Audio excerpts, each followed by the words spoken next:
Good evening. Welcome to Wisdom. So today's lecture is based on constitutional bodies. So in this lecture we will discuss constitutional bodies in details. जहाँ से question आने के ज़्यादा से ज़्यादा chances होंगे. In upcoming CDS, CAPF, and even in NDA, you can get the questions from this chapter. So this is very much important.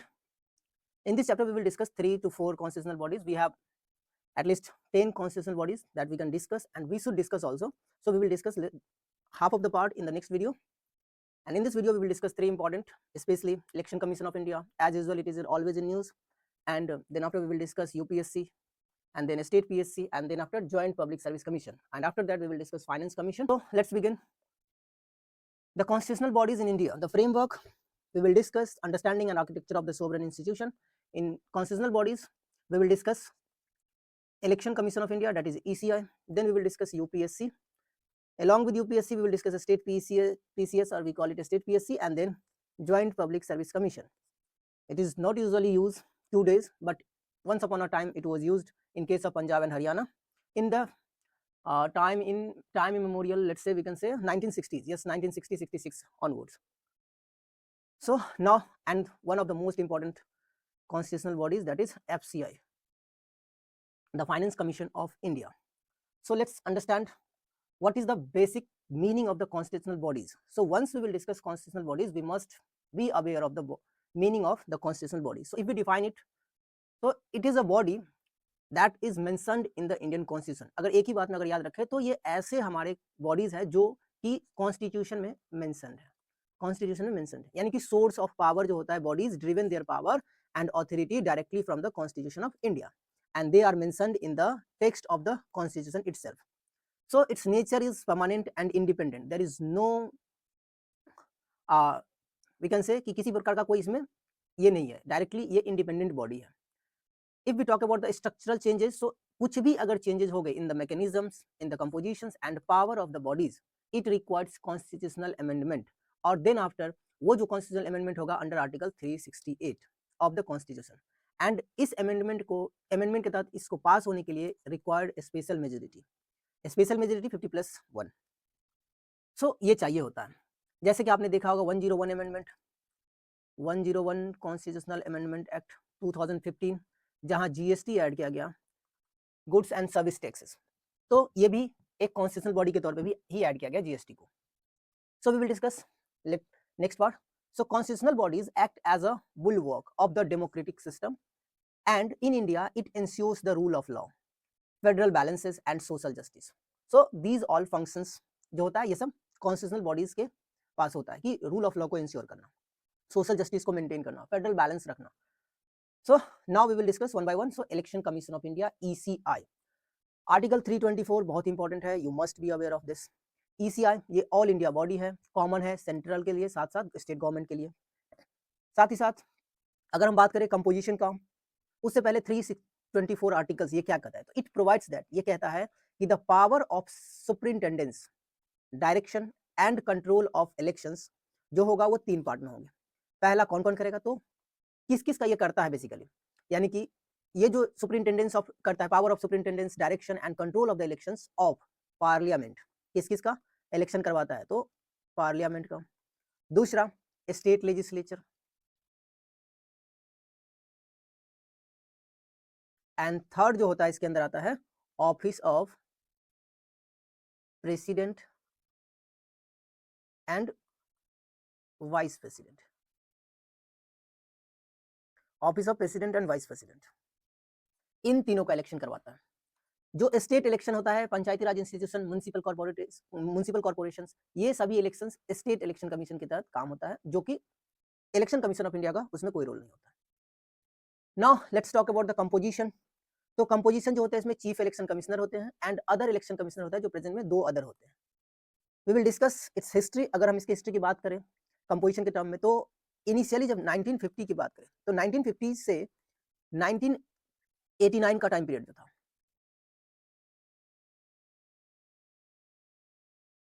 let me change the color, yes, now fine. So 1950s to 1989 ये जो election commission of India था वो single member body था.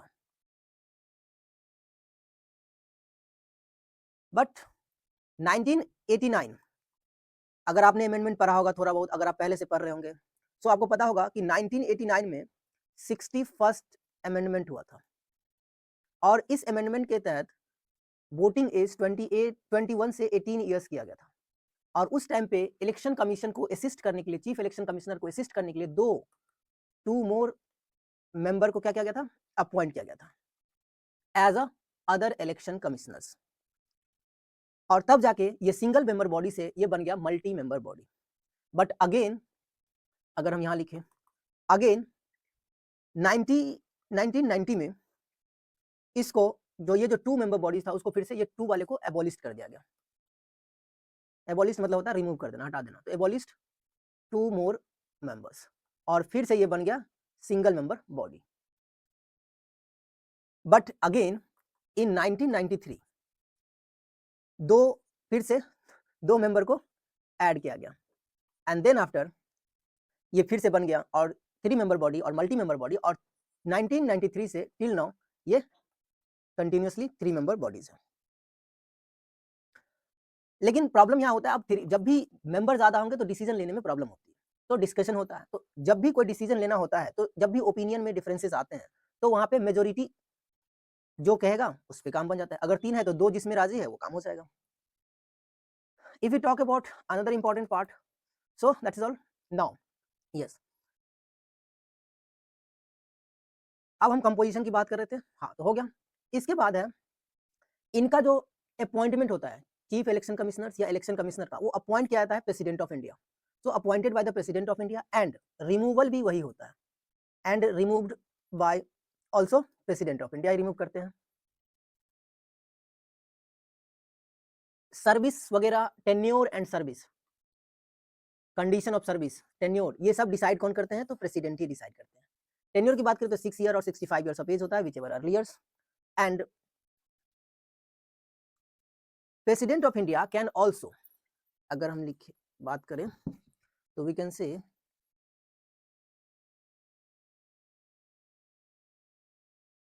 so president of India can also appoint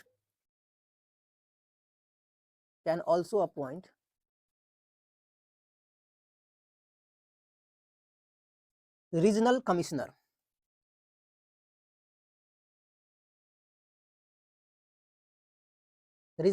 to assist the election commission. इसके अलावा अगर आपको present chief election commissioner याद होना चाहिए नेम, डॉक्टर ज्ञानेश कुमार, और अदर 2 का बात करें तो एक है doctor Sukhvinder Singh, I think doctor Sukhbir Singh Sindhu, and one more जो है वो है विवेक जोशी।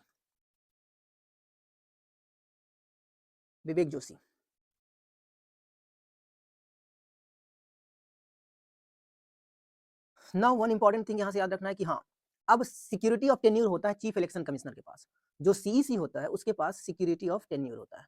अब ये क्या होता है, यानी कि इसको सर्विस से नहीं हटाया जा सकता है नॉर्मली, यानी कि इसके पास सिक्योरिटी है, सिक्योरिटी ऑफ टेन्योर है, मतलब इसको हटा नहीं सकता नॉर्मली, लेकिन फिर भी रिमूव तो किया जा सकता है। रिमूवल का ग्राउंड है कि वो जब भी उसको रिमूव किया जाएगा तो सेम प्रोसेस है एज जो जज का है, जजेस ऑफ सुप्रीम कोर्ट।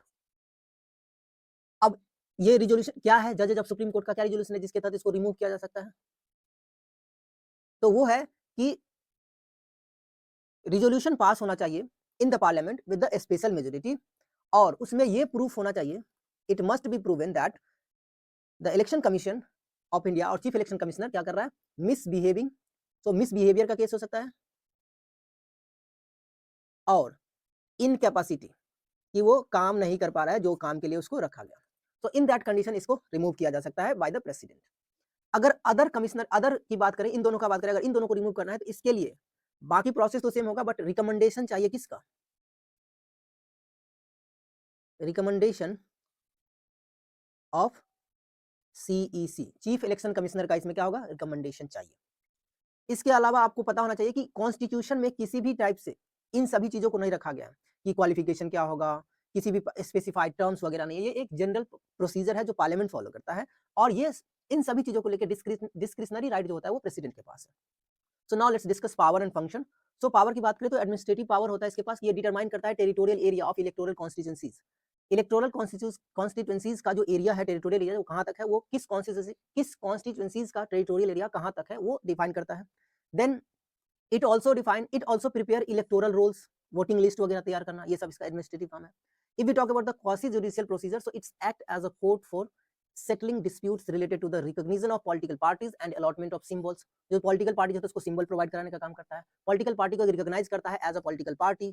देन इसका एडवाइजरी फंक्शन है कि एडवाइजिंग टू द प्रेसिडेंट और गवर्नर और matter related to the disqualification of members of parliament और लेजिस्लेचर। इन सभी केस में ये एडवाइजरी होता है जो गाइडिंग प्रिंसिपल की तरह प्रेसिडेंट को एडवाइस देता है, गवर्नर को एडवाइस देता है in case of legislature. And then it has a supervision power, so it fixed the schedule of elections, supervised the machinery of the elections throughout the country during the time of elections. So this is all the power and function. Now you must be aware of the vision कि election commission का vision क्या है। तो इसका vision है election commission of India strive to be the institution of excellence and its mission to maintain independence, integrity and autonomy, ensure accessibility, inclusiveness, ethical participation of stakeholders and adopt highest standard of professionalism। अब यहाँ पे term जो administrative power होता है, इसके तहत एक चीज हम ऐड कर सकते हैं यहाँ पे, लेट्स से कह सकते हैं कि जो ये जो टेरिटोरियल एरिया डिफाइन करता है वो किस पे बेस्ड होता है, तो it is based on delimitation. Delimitation, अब ये डीलिमिटेशन क्या होता है, यानी कि ऑन द बेसिस ऑफ, अब by the time population increase कर रहा है तो पार्लियामेंट क्या करता है, जो पॉपुलेशन है उसको डीलिमिटेशन करता है कि कितने पॉपुलेशन ऐड हुए, कितने डिलीट किया जाना चाहिए, ये सभी चीजों को वो डीलिमिटेशन के तहत ऐड किया जाता है। यानी कि जैसे एक एमपीज के लिए कुछ पर्टिकुलर पॉपुलेशन होता है कि 10 लाख लोगों के लिए एक एमपी होंगे, सो इन दैट केस वो जो पर्टिकुलर रीजन उसको जो पर्टिकुलरली डिफाइन किया था वही डीलिमिटेशन होता है। सो अभी तक तो 1976 के बाद हुआ नहीं है, उसी बेसिस पे चल रहा है, लेकिन ये अब तक यहाँ लिखता हूँ, यहाँ से क्वेश्चन आया हुआ है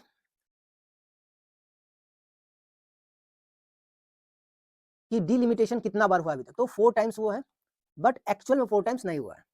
फर्स्ट टाइम हुआ था 1952 में, सेकेंड टाइम हुआ था 1973 में, सॉरी सेकेंड टाइम हुआ था 1963 में, एंड देन हुआ था थर्ड टाइम 1973 में, एंड लास्ट टाइम जो हुआ था वो हुआ था 2002 में। हालांकि इन सभी केस में 1973 में 1976 के आसपास क्या हुआ था, जो 1976 का जो डिलिमिटेशन था 1973 के बाद जो हुआ उसको फर्दर 25 ईयर्स के लिए इंक्रीज कर दिया गया, यानी कि उसी पॉपुलेशन पे उतने ही एमपी सिलेक्ट होंगे, वेदर पॉपुलेशन इंक्रीज कर गया है या नहीं, no matter at all.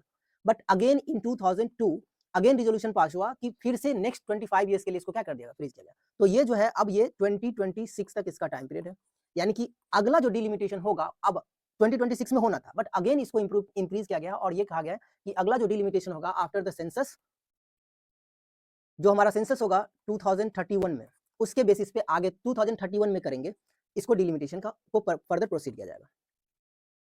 So this is all from election commission of India. I think you guys must be able to answer the questions if question will come from this part। अगर हम एक term जो है यहाँ पे I think we have discuss security and tenure में मैंने discuss किया था, हाँ।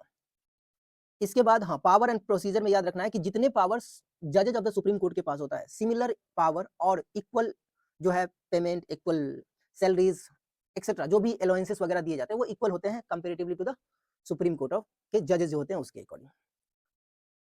Now we will discuss union public service commission. ये हमारा वही ऑर्गेनाइजेशन है जो हमारा एग्जाम भी लेता है। So it is basically a recruiting agency है जो कि इंडिपेंडेंट कॉन्स्टिट्यूशनल बॉडीज है, और ये सेंट्रल रिक्रूटिंग एजेंसी है जो कि रिक्रूटमेंट को लेकर काम करता है। ये आर्टिकल 315 से 323 अगर हम बात करें तो ये पार्ट 14 के अंदर है of the constitution of India. And अगर इसके कंपोजिशन की बात करें, ये इंडिपेंडेंट बॉडी है, अगर इसके कंपोजिशन की बात करें तो ये इसमें 9 to 11 मेंबर होते हैं, 9 to 11 मेंबर्स बॉडी होता है जिसमें चेयरमैन इंक्लूड होता है, सॉरी इंक्लूडिंग चेयरमैन होगा।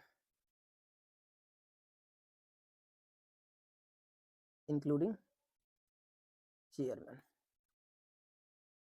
इसके अलावा इसमें याद रखने की बात है, जो चेयरमैन, इसमें जो चेयरमैन होते हैं,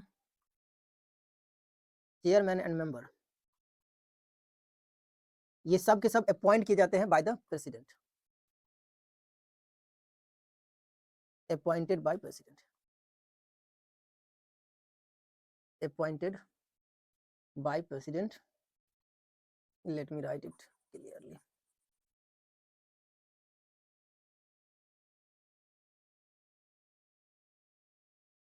appointed by president and removed भी होता है president के द्वारा, removed by president also। इसके अलावा अगर हम बात करें टेन्योर का, चेयरमैन और मेंबर का टेन्योर, तो 6 ईयर अगेन होता है इनका भी, 6 ईयर्स एंड 65 ईयर्स। कहने का मतलब हुआ कि 6 साल का सर्विस होगा और मैक्सिमम वो जो उसका जो एज होता है, उस पर्टिकुलर पर्सन का जो एज होगा वो 65 से ज्यादा नहीं होना चाहिए। लेकिन अगर कोई चाहता है कि वो रिजाइन दे तो वो रिजाइन भी दे सकता है, लेकिन उसको अपना रेजिग्नेशन अगेन किसको देना पड़ेगा? प्रेसिडेंट ऑफ इंडिया को देना पड़ेगा। इसके अलावा क्वालिफिकेशन की बात करें,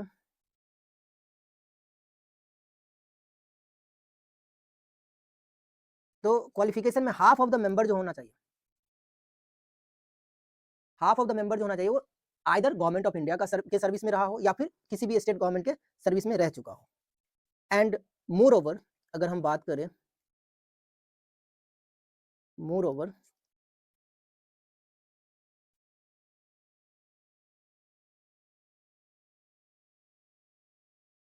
जो कंडीशन होता है इसका सर्विस का, यानी कि प्रेसिडेंट डिटरमाइन करता है condition of service, condition of services determined by president. अब यहां से क्वेश्चन आता है कि थोड़ा सा चेयरमैन कौन बन सकता है? तो चेयरमैन बनने के लिए पहला कंडीशन है कि वो तो या तो पहले तो ये याद रखना कि चेयरमैन जो होगा वो री इलेक्ट नहीं होगा, रीअपॉइंट नहीं हो सकता है किसी भी सर्विस में गवर्नमेंट के अंदर, वेदर इन स्टेट गवर्नमेंट और in the government of India. अगर वो एक बार चेयरमैन बन गया यूपीएससी को, तो आफ्टर दैट वो किसी भी सर्विस में रीअपॉइंट नहीं हो सकते हैं। लेकिन जो अदर मेंबर होंगे वो चेयरमैन बन सकते हैं। तो पहले चेयरमैन बनने के लिए कौन कौन बन सकता है? तो मेंबर ऑफ द यूपीएससी जो होगा वो चेयरमैन बन सकता है। दूसरा, जो चेयरमैन होगा किसका? स्टेट पीएससी का या ज्वाइंट पब्लिक सर्विस कमीशन, जेएसपीएससी का, वो जो चेयरमैन होगा वो बन सकता है यूपीएससी का चेयरमैन। या फिर जो मेंबर होगा किसका? State PSC and JSPSC, joint public service commission, ये तीनों के तीनों चेयरमैन बन सकता है। अब यहां से क्वेश्चन आता है स्टेट पीएससी के केस में, अब मैं वहां भी डिस्कस करूंगा, यहीं पे डिस्कस कर दे रहा हूं। स्टेट पीएससी का जो चेयरमैन कोई बनेगा वो यूपीएससी का जो मेंबर होगा वो चेयरमैन बन सकता है, बट मेंबर नहीं बन सकता है स्टेट पीएससी में। साथ ही साथ जो स्टेट पीएससी या ज्वाइंट पीएससी का जो मेंबर होगा वो चेयरमैन बन सकता है, बाकी और कोई नहीं बन सकता है chairman. Now independence of UPSC की बात करें तो इसके पास सिक्योरिटी ऑफ टेन्योर है, जो कि मैंने डिस्कस किया। तो members can be removed only on the grounds on the president by the president on the grounds mentioned in the constitution of India by a supreme court inquiry. और supreme court inquiry करेगी और वो अगर वो proof हो जाए कि वो मिसबिहेवियर का कंडीशन है, इनकैपेसिटी का है, तो उसको फिर रिमूव किया जा सकता है। नेक्स्ट है फाइनेंशियल ऑटोनॉमी है इसके पास, इनके जो भी खर्चे होंगे वो सिमिलर, जितने भी इनको अलाउंस वगैरह मिलेंगे वो कंसोलिडेटेड फंड ऑफ इंडिया से मिलेंगे। अब कंसोलिडेटेड फंड ऑफ इंडिया याद होना चाहिए आर्टिकल 266। अब आप मेंशन कमेंट करना कि कंसोलिडेटेड फंड ऑफ इंडिया करते हैं। अब contingency fund of India article, किस आर्टिकल में contingency fund of India mention है? Answer in the comment box. No reappointment we have already discuss कि वो chairman is not eligible for further employment under the government और government of India और in states. So this is all. Now let's discuss state PSC. बाकी सब कुछ same है, बस याद रखना कि चेयरमैन एंड मेंबर जो होता है उसको अपॉइंट करता है गवर्नर, लेकिन अगर रिमूव करने का कंडीशन आएगा तो रिमूव करेंगे प्रेसिडेंट, और सेम ग्राउंड है, सब कुछ सेम होगा जैसा कि रिमूवल का कंडीशन है यूपीएससी के लिए।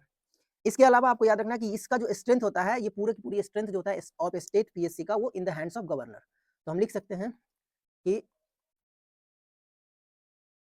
Strength of SPSC in the hands of governor, governor के हाथ में होता है। अगर हम टेन्योर की बात करें तो यहाँ भी टेन्योर का होता है 6 ईयर होता है, बट जो एज होता है रिटायरिंग एज वो 62 ईयर्स होता है। तो 6 year and 62 years which ever earlier, ये अपना रिजिग्नेशन जो है गवर्नर को दे सकता है। इसके अलावा इसमें आपको ज्यादा कुछ याद रखना नहीं है। एक चीज याद रखना कि ये इसका जो रोल की बात करें, अगर ये स्टेटमेंट आया है यूपीएससी सीएससी के पेपर में, सिविल सर्विस एग्जामिनेशन के पेपर में आया हुआ है कि रोल इसका क्या है, तो ये जो है वॉच डॉग होता है, watch dog of merit system in the state. और ये जो है सेंट्रली, यहां से ये स्टेटमेंट सुनने में वियर्ड लगता है थोड़ा सा, बट ये जो है सेंट्रल रिक्रूटिंग एजेंसी है इन स्टेट में। क्योंकि ये तो ऐसा होता नहीं, करता तो स्टेट है, यस स्टेट ही करता है, बट ये डिफाइनिंग है, डिफाइन इस तरीके से कहते हैं ये एक सेंट्रल रिक्रूटिंग एजेंसी है इन स्टेट, क्योंकि स्टेट के जो भी फंक्शंस होते हैं वो जो भी ये लोग जो भी सर्विस में जाते हैं स्टेट पीएससी के अंदर, उसका जो फंक्शन, वो जो काम करते हैं वो बेसिकली सेंट्रली सेंटर को असिस्ट करता है, सेंट्रल के सर्विस में असिस्ट करता है, इसीलिए। Okay, so this is what all about. अब है ज्वाइंट पब्लिक सर्विस कमीशन। सो ज्वाइंट पब्लिक सर्विस कमीशन का मतलब यह है कि ये ज्वाइंट है, यानी कि ये हो सकता है किस किस के लिए, नाम से क्लियर है कि जब भी ये होगा तो 2 और मोर स्टेट्स के लिए होगा, 2 और मोर स्टेट्स के लिए होगा।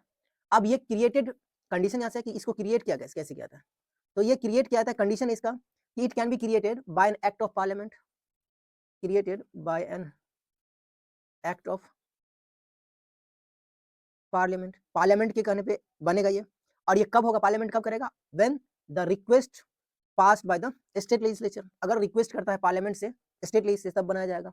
इसी वजह से ये ज्वाइंट पब्लिक सर्विस कमीशन जो है ये कॉन्स्टिट्यूशनल बॉडी नहीं है, बल्कि स्टैट्यूटरी बॉडी है, स्टैट्यूटरी बॉडी। अब कहेंगे यहाँ मैंने क्यों डिस्कस किया, अगर ये स्टैट्यूटरी बॉडी है, क्योंकि मैं स्टेट पीएससी डिस्कस किया, यूपीएससी डिस्कस किया, तो सिमिलर है, उसी लाइन पे बेस्ड है, इसलिए मैंने इसको यहाँ पे डिस्कस किया। हालांकि ये कॉन्स्टिट्यूशनल बॉडीज नहीं है, it is an statutory body. Statutory body वही होता है जो made by the parliamentary action which is not mentioned in the constitution of India, यानी कि जो हमारा बुक है कॉन्स्टिट्यूशन ऑफ इंडिया उसमें मेंशन नहीं है, वैसे बॉडीज को हम लोग स्टैट्यूटरी बॉडी बोलते हैं। नाउ इसका अगेन चेयरमैन और मेंबर की बात करें तो अपॉइंट भी होगा प्रेसिडेंट के द्वारा, रिमूव भी होगा प्रेसिडेंट के द्वारा, ये इंपॉर्टेंट टर्म है। सर्विस ऑफ टेन्योर की बात करें तो अगेन 6 ईयर्स और 62 ईयर्स होगा, क्योंकि सिमिलर है स्टेट्स वाले। इसके अलावा कंडीशन जो होगा वो again condition of service define कौन करेगा, president of India, and removed होगा प्रेसिडेंट के द्वारा, वी हैव ऑलरेडी डिस्कस। अब हम थोड़ा सा बैकग्राउंड डिस्कस कर लेते हैं इनका। अगर हम हिस्टोरिकली डिस्कस करें, हिस्ट्री वगैरह का पार्ट डिस्कस करें यहाँ से, पूरी की पूरी यूपीएससी का बात करें तो उस कंडीशन में आपको पता होना चाहिए कि पहली बार जब GOI government of India act 1919 was passed, so इसी में कहा गया था कि there will be a central public service commission and that was set up in 1926। So 1926 में पहली बार central public service commission was set up, and then again जब हुआ, जब गवर्नमेंट ऑफ इंडिया एक्ट 1935 आया, तो इसके तहत इसी को इंप्रूव किया गया और फिर कहा गया कि जो ये प्रोवाइड किया कि अब जो है ये सेंट्रल पब्लिक सर्विस कमीशन जो होगा वो सेंट्रल ना होकर क्या होगा, फेडरल पब्लिक सर्विस कमीशन होगा, फेडरल पब्लिक सर्विस कमीशन होगा। एंड साथ ही साथ कहा गया कि पब्लिक सर्विस कमीशन होगा प्रोविंसेस वगैरह में भी, जो कि स्टेट पीएससी है, और similarly joint public service commission होगा 2 या 2 से ज्यादा स्टेट्स में। नाउ अब हम इस पे कुछ आर्टिकल्स आपको याद होना चाहिए, जैसे आर्टिकल 315 कहता है कि there will be public service commission for union और स्टेट्स, और नहीं एंड स्टेट्स, कि यूनियन और स्टेट्स में क्या होगा, पब्लिक सर्विस कमीशन होगा, आर्टिकल 315 से। देन आफ्टर आपको पता होना चाहिए 316 क्या कहता है, तो it says it basically discuss appointments and term, कितना दिन का सर्विस होगा, term of office of members, and then आपको याद होना चाहिए, you must be aware of 320 जहां पे फंक्शन की बात करता है कि what all functions of the UPSC और इवन पीएससी, एंड 322 वो भी पता होना चाहिए, इसमें है expenses of PSC, public service commission. Expenses कहां से होगा, तो consolidated fund of India.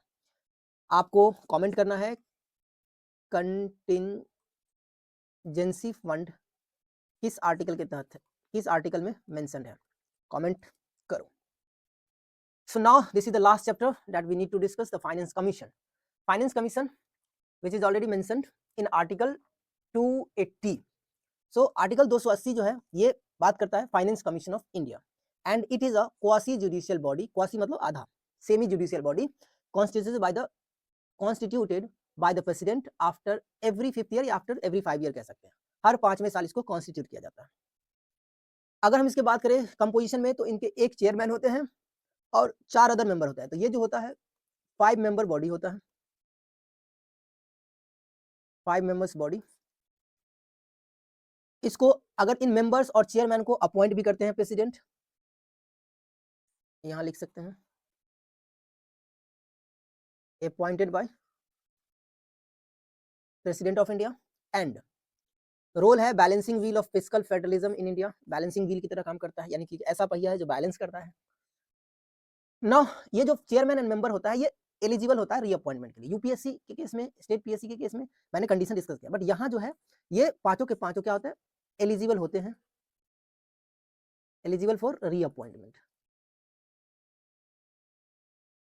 Reappointment. If we talk about the qualification, तो चेयरमैन जो होता है उसके क्वालिफिकेशन में वो उसके पास क्या होना चाहिए, एक्सपीरियंस होना चाहिए पब्लिक अफेयर्स का। So the person must be having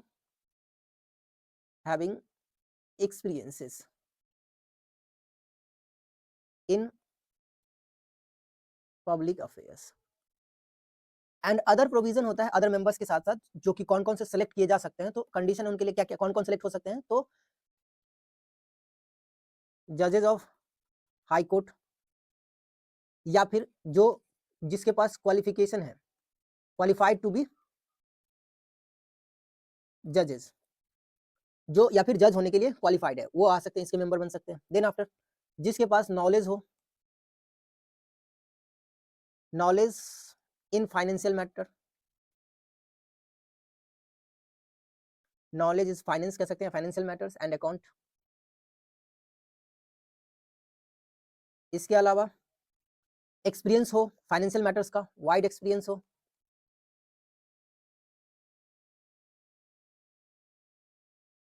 इसके अलावा स्पेशल नॉलेज होना चाहिए इकोनॉमिक्स का।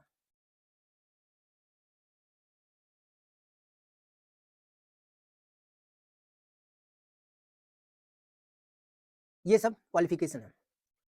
Now if we discuss function, so ये क्या करता है, तो डिस्ट्रीब्यूशन ऑफ नेट प्रोसीड्स, जो कुछ भी नेट प्रोसीड्स आता है, चाहे वो टैक्सेस से आए, किसी भी सोर्सेस से जो गवर्नमेंट का इनकम होता है, उसका डिस्ट्रीब्यूशन होता है, रिकमेंड करता है distribution of taxes between the union and states, लेकिन वो डिस्ट्रीब्यूशन होता है रिस्पेक्टिव शेयर होता है,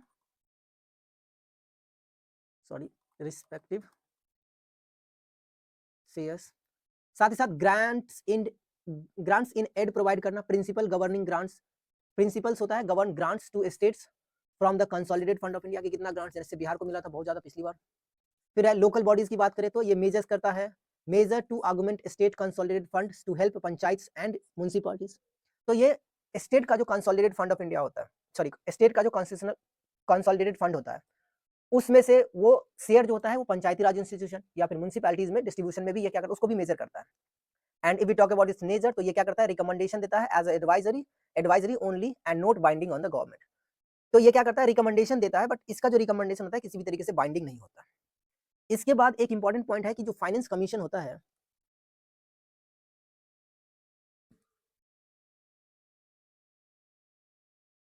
फाइनेंस कमीशन रिपोर्ट सबमिट करता है, रिपोर्ट सबमिट करता है, पर किसको करता है, तो report submits to the president को करता है। ये भी एनडीए में आया हुआ क्वेश्चन है।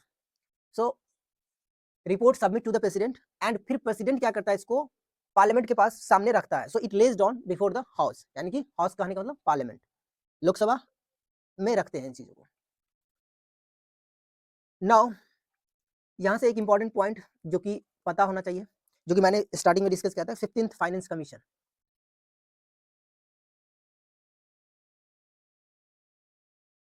फाइनेंस कमीशन जो कि सेटअप हुआ था, जिसका ड्यूरेशन था 2020 से 2026। अब इसका टाइम खत्म होने वाला है। जिसका जो अगर हम चेयरमैन का बात करें, सो चेयरमैन था एनके सिंह। अब रिसेंटली 1 मार्च का है कि 16th फाइनेंस कमीशन सेटअप किया गया, जिन्होंने अपना रिपोर्ट तो सबमिट किया था अक्टूबर 2025 में, अक्टूबर 2025 में रिपोर्ट सबमिट किया था, और इसका जो इम्प्लीमेंटेशन का टाइम पीरियड होगा वो होगा 2026 से 31। और इनके जो चेयरमैन है, जो आपको पता होना ही चाहिए क्योंकि ये मोस्ट प्रोबेबल है, you will see this question in your paper, किसी भी एग्जाम में देख सकते हो, even in UP, in CDS, CAPF and in NDA, and हो सकता है सीएससी में भी आ जाए, but I am not discussing for CSC here. So this is the present chairman of the 16 finance commission is Arvind Panagariya.